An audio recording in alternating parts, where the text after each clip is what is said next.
Hello, everyone. I don't really, I feel really uncomfortable with that beginning bit because I'm not really sure when I'm live or not.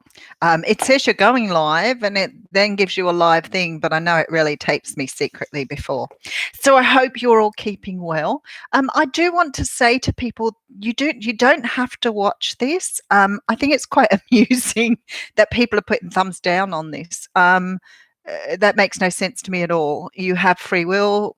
Block it if you don't want to watch it. That's fine. If you don't like what I'm saying, don't listen. I wanted to this morning share something with you that I think is really important. This whole thing of love came up for me again this morning. And I know, by the way, I'm straight out of bed here, other than I've just thrown some clothes on to do this. And I wanted to share with you something. There's a book that I read whenever years ago, and it's called In the Meantime.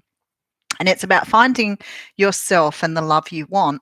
And I know that a lot of people get very disenchanted by what we call love, romantic love, not just love for your family, friends, and self, but romantic love. And I started to sort of think about some of the things I've read over the years. And I just want to share this with you because I think it's very relevant for many people. The things that are hidden in the closets of your mind and heart will keep showing up in your life because love wants to heal you.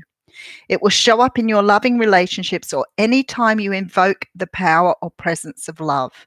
You may call them tests, but they're actually the things in your consciousness that require healing. These are the things that keep you from the fullest experience of love. Why do we make the same mistakes over and over again in our relationships? And we talk about that a lot because cycles are really coming up at the moment. Because we keep responding to the people trying to help us remember that we are whole, healthy, and perfect. So that means people just keep coming in because you're not learning the lesson. Because we keep responding to the people trying to help us remember that we are whole, healthy, and perfect. They are the answers to our cry to remember all there is to know about love because we've forgotten. The moment you begin to remember, new people and new situations show up, providing you with an opportunity to demonstrate that you are doing much better, that you are remembering a little more. This is why it's so important that we do not become angry with or resentful of the people who come to play in our healing dramas.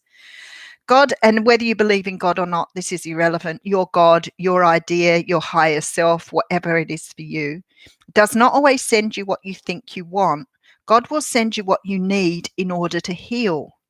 It's going to come up at different levels with different characters, and each time it's going to evoke a different feeling. Your task is to remember the truth. So, with that, I want you to remember that no matter what, that at the end of the day, the love you feel for yourself is so important, and especially in this time.